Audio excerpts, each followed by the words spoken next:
Chapter पढ़ रहे हैं, क्लास 6 का छठा चैप्टर है ना जी। चैप्टर का नाम क्या है?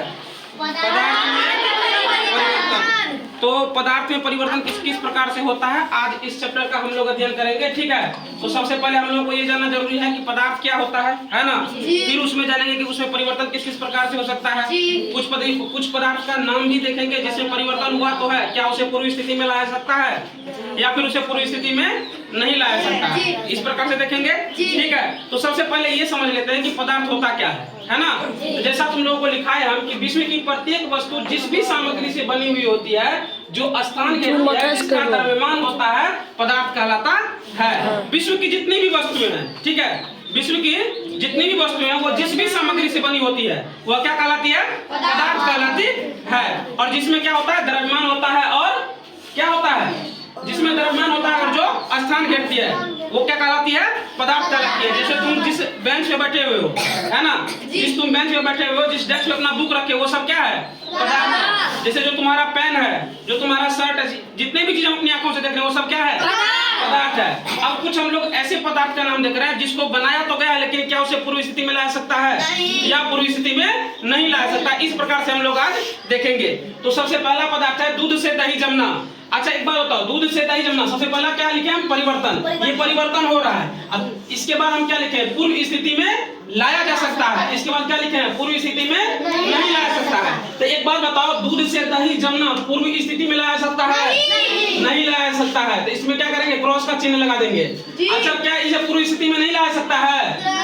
बिल्कुल सही, इसे पूर्व स्थिति में नहीं लाया सकता है। अच्छा एक बात बताओ, ठंडे दूध से गर्म दूध, ठंडा दूध था उसको गर्म किए, क्या इसे पूर्व स्थिति में ला सकता है?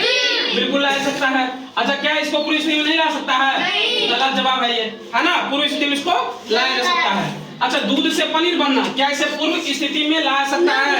नहीं ला सकता है, पूर्व स्थिति में नहीं ला सकता है, इसको पूर्व स्थिति में नहीं ला सकता है। अगला है चावल से भात बनना है, इसको पूर्व स्थिति में ला सकता है? बिल्कुल नहीं ला सकता है। ठीक है, अगला है फली से फूल बनना, इसको भी नहीं लाया सकता है।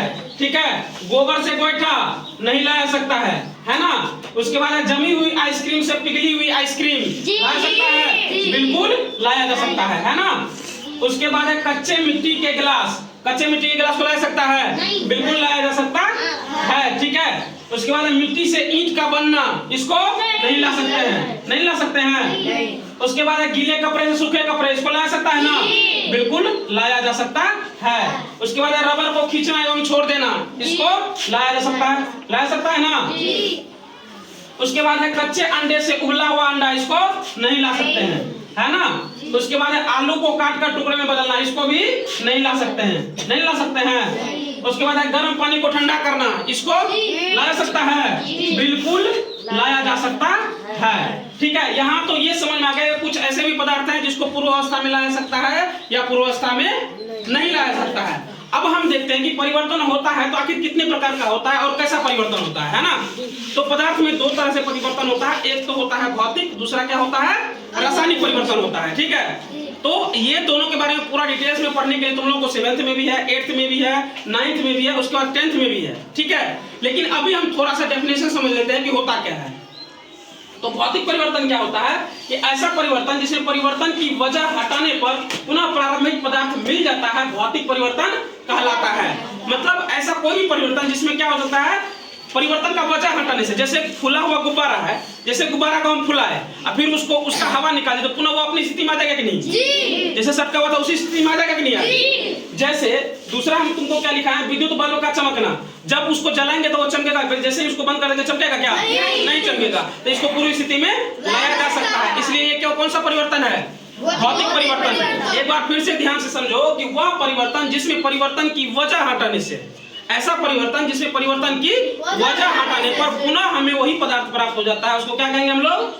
भौतिक परिवर्तन कहेंगे। जैसे गुब्बारे का फूलना, विद्युत बल्ब का चमकना, ये सब कौन सा परिवर्तन हो गया? भौतिक परिवर्तन हो गया। बात समझ में आ गया? दूसरा एक परिभाषा और लिखा है तुमको कि पदार्थ के भौतिक गुणों जैसे अवस्था, रंग, आकृति इत्यादि में परिवर्तन होना क्या है?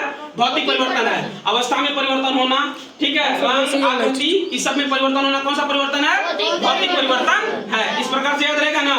यहाँ तक कोई दिक्कत नहीं। अब हम देख लेते हैं रासायनिक परिवर्तन क्या होता है। तो वह परिवर्तन जिसमें परिवर्तन के पश्चात पदार्थ को पुनः उस अवस्था में आसानी से प्राप्त न किया जा सके रासायनिक परिवर्तन कहलाते हैं। तो देखो, ऐसा पदार्थ जिसमें परिवर्तन की वजह हटाने पर भी उसको पुनः उस स्थिति में लाया नहीं जा सकता है। एक चीज याद रखना कि रासायनिक परिवर्तन में क्या होता है, हमेशा कोई नया पदार्थ बनता है। रासायनिक परिवर्तन में क्या होता है, हमेशा कोई नया पदार्थ बनता है, ठीक है। इसको हम लोग कौन सा परिवर्तन कहेंगे? रासायनिक परिवर्तन। जैसे ईंधन का जलना, कोई भी ईंधन का जलना वो क्या हो जाएगा? रासायनिक परिवर्तन है, ठीक है। जैसे कोई भी लोहे में जंग लगना, लोहे में जंग लगा, जंग लगने के बाद क्या बनता है? लौह ऑक्साइड बनता है। क्या बनता है? जंग लगा हुआ, तुम देखो जंग जो लग के गिरता है तो उसमें देखना वो बिल्कुल काला काला दिखाई देता है, वो लोहा नहीं होता, क्या होता है? लौह ऑक्साइड होता है, ठीक है। आज के क्लास में हम इतना ही पढ़ेंगे, अगले क्लास में और आगे पढ़ेंगे, ठीक है। आज के लिए इतना ही।